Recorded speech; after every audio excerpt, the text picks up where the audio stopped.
एक बार एक साधु महाराज अपने एक शिष्य के घर ठहरे हुए थे। काफी अमीर आदमी था वह शिष्य। बहुत से व्यापार थे उसके। घर में बहुत से नौकर चाकर थे। सब कुछ बढ़िया चल रहा था। साधु महाराज अक्सर साल में एक बार कुछ दिनों के लिए अपने उस शिष्य के घर आकर ठहरते थे, क्योंकि वह शिष्य जिस नगर में रहता था उस नगर में उन साधु महाराज के इष्ट देव का एक भव्य मंदिर था, जहाँ वे साधु महाराज हर साल दर्शन करने और घूमने के उद्देश्य से आते थे। इसलिए वो जब भी मंदिर दर्शन करने आते, उस शहर में रहने वाले अपने शिष्य के घर कुछ दिनों के लिए जरूर रुकते। इससे पहले साधु महाराज जब भी उस शिष्य के घर आते तो वह शिष्य काफी उत्साहित और खुश दिखता था। लेकिन इस बार जब साधु महाराज उसके घर में रुके हुए थे तो उन्होंने अनुभव किया कि शिष्य आजकल काफी परेशान और चिंता में रहता है। साधु महाराज ने शिष्य की पत्नी से पूछा कि क्या बात है, आजकल तुम्हारे पति काफी चिंता में रहते हैं। पत्नी ने कहा, हाँ, वो आजकल चिंता में रहते हैं क्योंकि उन्हें व्यापार में 5 लाख का फायदा हो गया है। साधु महाराज ने कहा, फिर इसमें चिंता की क्या बात है, ये तो खुशी की बात है। भाई 5 लाख का फायदा ही तो हुआ है, नुकसान थोड़े ना हुआ है। यह सुन पत्नी मुस्कुराई और बोली, हाँ, लेकिन यदि आप उनसे उनकी चिंता का कारण पूछेंगे तो वो कहेंगे कि मैं इसलिए उदास हूँ क्योंकि मुझे व्यापार में 5 लाख का नुकसान हुआ है। यह सुन साधु महाराज आश्चर्य में पड़ गए। उन्होंने कहा, ये क्या बात हुई, तुम तो पहेलियां बुझा रही हो। अभी कह रही थी कि 5 लाख का फायदा हुआ है, फिर कह रही हो कि 5 लाख का घाटा हुआ है। शिष्य की पत्नी ने हंसते हुए कहा, हाँ महाराज, मैं एकदम ठीक ही कह रही हूँ। मेरे पति को एक साथ फायदा और नुकसान दोनों हुए हैं। साधु ने कहा, यह कैसे हो सकता है। पत्नी ने कहा, मेरे पति को 5 लाख का नुकसान हुआ है क्योंकि उन्हें उम्मीद थी कि व्यापार से उन्हें 10 लाख का फायदा होगा, लेकिन उन्हें सिर्फ 5 लाख का ही फायदा हुआ है। इसलिए वे आजकल ये सोचकर उदास रहते हैं कि उन्हें 5 लाख का नुकसान हो गया। साधु महाराज को यह बात कुछ अजीब सी लगी। लेकिन जब शाम को वह शिष्य साधु महाराज के पास बैठा हुआ था तो महाराज ने उससे उसकी चिंता का कारण पूछा। तो उसने कहा कि क्या बताऊं गुरुजी, मुझे 5 लाख का नुकसान हो गया। व्यापार में 10 लाख के फायदे की उम्मीद थी, लेकिन फायदा सिर्फ 5 लाख का ही हुआ। यह सुन साधु महाराज मन ही मन मुस्कुराए और सोचने लगे कि इस इंसान का ध्यान अपने 5 लाख के फायदे की तरफ नहीं है, बल्कि उस 5 लाख के नुकसान की तरफ है, जो 5 लाख सिर्फ इसकी उम्मीदों और आकांक्षाओं में थे, जो वास्तव में कभी थे ही नहीं। दोस्तों, सोचिए कि अगर उस इंसान को सिर्फ 5 लाख के फायदे की ही उम्मीद होती तो क्या वह दुखी होता, और अगर उसे सिर्फ 2 लाख के फायदे की ही उम्मीद होती और उसे 5 लाख का फायदा हो जाता तो वह तो खुशी के मारे झूम उठता। एक बात यहाँ साफ साफ उजागर होती है कि इंसान के दुख का कारण उसकी उम्मीदें, उसकी आकांक्षाएं हैं। इंसान बहुत बड़ी बड़ी उम्मीदें और आकांक्षाएं मन में पाल लेता है, और जब वे उम्मीदें और आकांक्षाएं पूरी नहीं होती तो इंसान दुखी हो जाता है। ध्यान रहे कि जितनी बड़ी अपेक्षा होगी उतना ही ज्यादा असंतोष पैदा होगा। अपेक्षा कम तो असंतोष भी कम, अपेक्षाएं शून्य तो असंतोष भी शून्य। आइए इसी संदर्भ में एक दूसरी कहानी सुनते हैं। सुकरात एक बहुत ही बड़े दार्शनिक और ज्ञानी व्यक्ति थे। अक्सर दूर दूर से लोग अपनी बहुत सी समस्याएं लेकर सुकरात के पास आया करते थे। ऐसे ही एक दिन सुकरात सुबह सुबह अपने घर के बाहर बैठे हुए थे। तभी कुछ लोग उनके पास अपने कुछ प्रश्नों के उत्तर पूछने आए। सुकरात ने उन सभी को बैठने के लिए कहा और अपनी पत्नी को उन सबके लिए चाय बना लाने के लिए आवाज दी। इसके बाद सुकरात उन सबके साथ बातचीत करने में मग्न हो गए। कुछ देर बाद पत्नी चाय बनाकर ले आई। पत्नी ने पीछे से सुकरात को चाय ले जाने के लिए आवाज लगाई, लेकिन सुकरात नहीं सुन। पत्नी ने 2-3 बार और सुकरात को आवाज लगाई, लेकिन सुकरात बातचीत में मग्न थे। इस बात पर पत्नी को सुकरात के ऊपर इतना गुस्सा आया कि उसने चाय से भरी केतली को सुकरात के सर के ऊपर खाली कर दिया। सुकरात का आधा चेहरा जल गया, लेकिन सुकरात अचानक से खड़े होकर आसमान की तरफ देखते हुए हाथ जोड़ने लगे। यह सब देखकर वहां आसपास में बैठे लोग डर गए और सुकरात से पूछा, क्या हुआ। सुकरात ने कहा, कुछ नहीं, आधा चेहरा जलने से बच गया, इसलिए भगवान का शुक्रिया अदा कर रहा हूँ। पूरा भी जल सकता था, लेकिन उसने बचा लिया।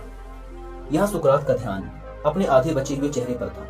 इसी को बोलते हैं सकारात्मक सोच, पॉजिटिव थिंकिंग। और जो भी आपके पास है या जो कुछ भी बचा हुआ है उसके लिए शुक्रिया अदा करना, क्योंकि हो सकता था कि ये भी चला जाता। यहाँ सुकरात उस पहले कहानी वाले व्यक्ति से बिल्कुल अलग है, जहाँ एक और वह व्यक्ति उस बात को लेकर दुखी था जो उसके पास नहीं था, जो केवल उसके विचारों में था, उसकी उम्मीदों में था। वहीं दूसरी ओर सुकरात उस आधे चेहरे के लिए खुश थे और भगवान का शुक्रिया अदा कर रहे थे जो जलने से बच गया था। जो इंसान सपनों में नहीं बल्कि यथार्थ में जीता है, वह कभी दुखी नहीं रह सकता। साथ ही ऐसा इंसान जो कि हर खराब परिस्थिति में भी अच्छाई ढूंढ ले और हर छोटी चीज के लिए भगवान का धन्यवाद करे, उससे ज्यादा संतुष्ट इंसान इस दुनिया में दूसरा कोई हो ही नहीं सकता। हर महान इंसान ने इस बात पर जोर दिया है कि ग्रेटिट्यूड एंड पॉजिटिव थिंकिंग दो ऐसी चीजें हैं जो अगर कोई अपने अंदर धारण कर ले तो ये उसकी पूरी जिंदगी बदल सकते हैं। ग्रेटिट्यूड यानी आभार व्यक्त करने में बड़ी ताकत है। यह इंसान को अंदर से शांति देती है। आप हर रोज सुबह उठकर बस एक काम करें, रोज सुबह उठें और उठते ही भगवान को हर चीज के लिए धन्यवाद करें जो आपके पास है, जैसे कि आपकी नौकरी, आपका घर, अच्छी कार, अच्छी बीवी, अच्छे बच्चे, अच्छे दोस्त, सही वातावरण, जो कुछ भी आपके पास है उसके लिए भगवान का शुक्रिया अदा करें। क्योंकि इस दुनिया में ऐसे करोड़ों लोग हैं जिनके पास ये सब नहीं है। ये उनके लिए एक सपने जैसी बात है। तो भगवान का शुक्रिया अदा करें कि आप उन करोड़ों लोगों में नहीं आते। बुरी से बुरी परिस्थिति में भी खुद के लिए पॉजिटिव ढूंढ के निकाल लेना और जो कुछ भी आपके पास है उसमें खुश रहना, ये दो आदतें जिस इंसान के अंदर हैं उसे कोई दुखी कर ही नहीं सकता। लेकिन ये दोनों ही आदतें रातों रात डेवलप नहीं होंगी। इसके लिए आपको समय देना पड़ेगा। किसी भी आदत को परमानेंट करने के लिए हमें पहले उसके हिसाब से अपना माइंडसेट डेवलप करना पड़ता है और माइंडसेट डेवलप करने का सबसे बेस्ट तरीका है उस फील्ड की किताबें पढ़ना।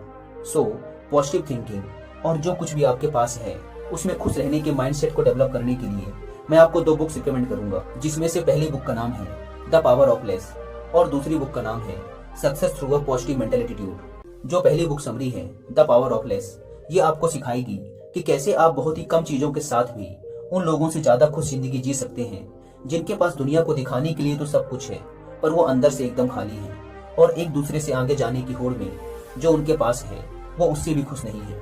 और जो दूसरी ऑडियो बुक है success through a positive mental attitude, ये मेरी फेवरेट ऑडियो बुक्स में से एक है। इस ऑडियो बुक को मैंने खुद कुकू एफएम पर 2 बार सुना है। ये ऑडियो बुक आपको सिखाएगी कि अगर हम हर काम के प्रति एक पॉजिटिव एटीट्यूड रखते हैं तो हमें उस काम के रिजल्ट भी पॉजिटिव ही मिलते हैं। दोस्तों, जैसे कि आप सब जानते हैं कि कुकू एफएम इंडिया का लीडिंग ऑडियो बुक प्लेटफॉर्म है, जहां पर हम अपनी मनपसंद लैंग्वेज में अलग अलग फील्ड के हजारों बुक्स की ऑडियो बुक सुन सकते हैं, वो भी बहुत ही अच्छी क्वालिटी में, किसी भी समय और किसी भी काम को करते वक्त हम ऑडियो के माध्यम से इन बुक्स की प्रीसियस नॉलेज को गेन कर सकते हैं। नॉर्मली अगर आप कुकू एफएम के पूरे 1 साल का सब्सक्रिप्शन लेते हैं तो ये आपको पड़ता है 399 रुपीज का। लेकिन इस होली सेलिब्रेशन में कुकू एफएम लाया है अपने सारे लिसनर्स के लिए 50% का डिस्काउंट। इस 50% डिस्काउंट के लिए आपको डिस्क्रिप्शन एंड पिन कमेंट पर दिए गए लिंक से कुकू एफएम ऐप को डाउनलोड करके उसमें कूपन कोड होली50 यूज करना होगा और आपको 399 का सब्सक्रिप्शन पड़ेगा सिर्फ 199 रुपीज में, वो भी पूरे 1 साल के लिए। लेकिन याद रहे, ये 50% डिस्काउंट वाला ऑफर सिर्फ 12 मार्च से 20 मार्च तक ही वैलिड है, इसलिए देर ना करें। Link description and pin comment पर दी गई है। 50% डिस्काउंट के लिए होली50 कूपन कोड का फायदा उठाएं।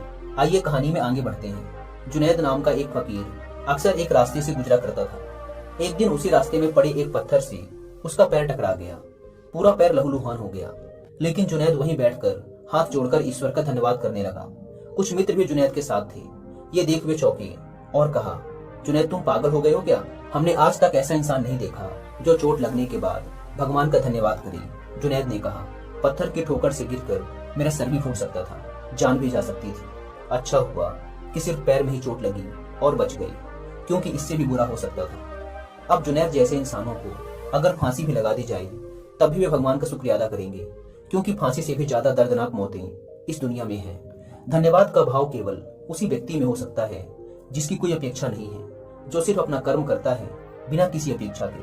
फिर ऐसे व्यक्ति को जो कुछ भी मिलता है वह उसके लिए धन्यवाद अदा करता है और खुश रहता है। धन्यवाद अदा करने में एक अलग शक्ति है। आप अपने एक महीने तक रोज आपके पास जो कुछ भी है उसके लिए ईश्वर का धन्यवाद करें। 1 महीने के बाद आप पाएंगे कि आपके अंदर एक गजब की शांति और संतुष्टि होने लगी है।